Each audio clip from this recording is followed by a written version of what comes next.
Ang Lakers patuloy yung magandang simula sa regular season na to. Meron silang 7-2 record sa Western. After 5 years, nagawa nila yung magandang record na yan sa Western since nung 2020 NBA Bubbles nang mag-champion sila. Parang coincident, no? Pero usog mga pare ko, ang Lakers maganda ang naging panimula kahit walang Lolo Bron sa lineup nila. Hindi ko lang alam kayo nang bahala humusga dyan dahil sa sciatic nerve injury, ilang weeks din yan nagpahinga at hindi rin naging active sa practice at training sa Lakers. Mid-November ang target niyan, kaya ngayon may report na clear na yan sa practice at activity ng Lakers and possible na makabalik na itong si Lolo Bron nyo. Muntik ko pang makalimutan pare ko, shoutout sa'yo, Cheboy Miras. Ayon kasi sa mga NBA analyst sa Sports Illustrated na ang malaking milestone ngayon na nakikita kay LBJ yung pagsali niyan sa live on 5-on-5 scrimmage o practice ng Lakers sa G League affiliate.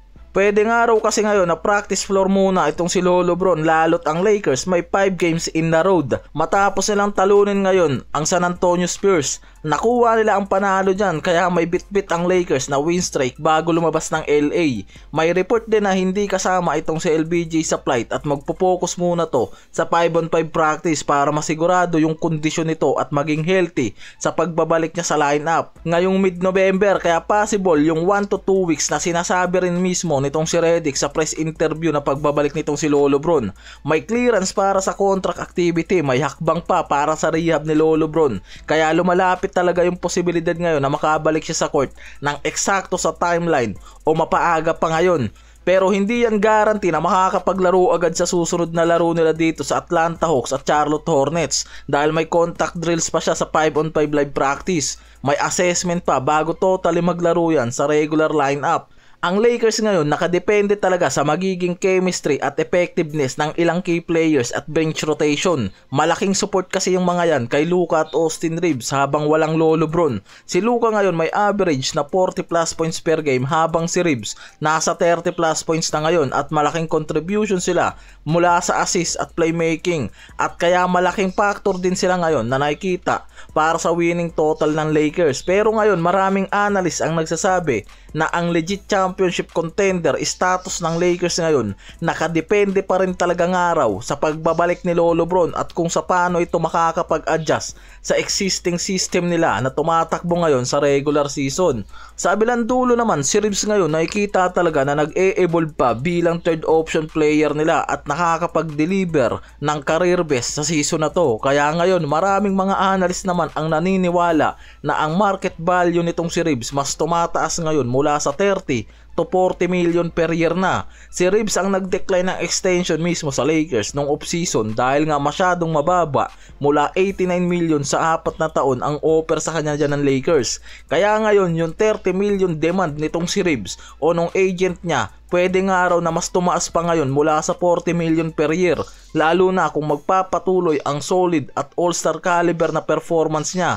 At star caliber na talaga to ngayon kung ituturing sa Lakers. Kaya ngayon sana pala nung 30 million per year pa lang yung dinedemand ng agent ni Reeves last off-season, binigay na ng Lakers. Dahil ang problema kasi dyan, hindi yan nabigay ng front office dahil nga sa salary cap restriction na ng Lakers. Kaya ngayon yan yung kailangan nilang habulin at solusyonan. Ang Lakers kailangan talagang gumawa ng hakbang para mabigay yung malaking extension contract na demand nitong si Reeves next summer para manatili ito sa kanila. Dahil nakikita na si Reeves nasa long term plan pa rin talaga yan ng Lakers para maging second star dito kay Luka, lalo na kung matapos na yung era nitong si LBJ sa kanila. Dahil ngayon nakikita na sobrang effective yung kombinasyon nitong si Reeves dito kay Luka Doncic. Ang Lakers may restriction sa salary cap space nung nakaraang season. May limitasyon sila sa luxury tax. Yan ang problema, kaya ang Lakers kung gusto nga raw magbigay ng 30 to 40 million plus year contract kay Reeves, magiging tatlo sa lineup nila ang may malaking contract mula dito kay Luka at Lolo Bron na may 50 million ngayon na player option pa. Kung tatapusin na lang ni LBJ ang player option na yan next summer at hindi na yan bibigyan ng extension contract next year ng Lakers, possible na mabigyan talaga nila itong si Reeves ng malaking salary contract. Kung pipirma naman itong si Lolo Bron, pwedeng bumagsak sa veteran minimum na lang ang ibigay sa kanya dyan ng Lakers o bumaba ang salary niya next summer kung hindi yan aalis sa Lakers. Yan ang pwedeng mangyari dahil malaki talaga yung 51 million na contract nitong si Lolo Bron, yan mismo yung nagpapasikip sa cap space ng Lakers. Kaya nga hindi rin makagawa ng mabigat na trade ang Lakers nung nakaraang off-season dahil nga wala na silang sapat na cap space para makapagpapirma ng salary contract. Umasa na lang yung mga yan pagdating sa free agency. Katulad ng ginawa nga nilang pag-sign dito kay DeAndre Ayton, Marcus Smart at Jake LaRavia, nakatipid pa dyan ng Lakers. Kaya ngayon, kung magsasign ang Lakers ng mga bagong contract at mabigyan lalo itong si Reeves ng malaking salary contract, kailangan talagang mag-pay cut nitong si Lolo Bron o bawasan mismo nila yung malaking contract niyan. Yan yung mangyayari dyan, lalo na kung mas ipa-priority ng front office ng Lakers ang future nila para pa sa mga susunod na season.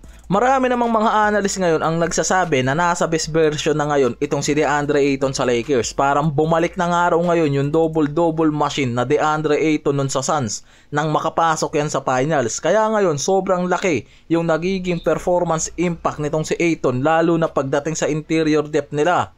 Ang Lakers talaga, alam naman natin na may pangangailangan na yung mga to pagdating sa anchor sa interior. Sa laro kontra San Antonio Spurs, ang pag-offload ng defense at rebound ni Ayton, yung mismong nagbigay nga raw ng malaking daan sa Lakers na makabalik sa laro at manalo pagdating sa late game.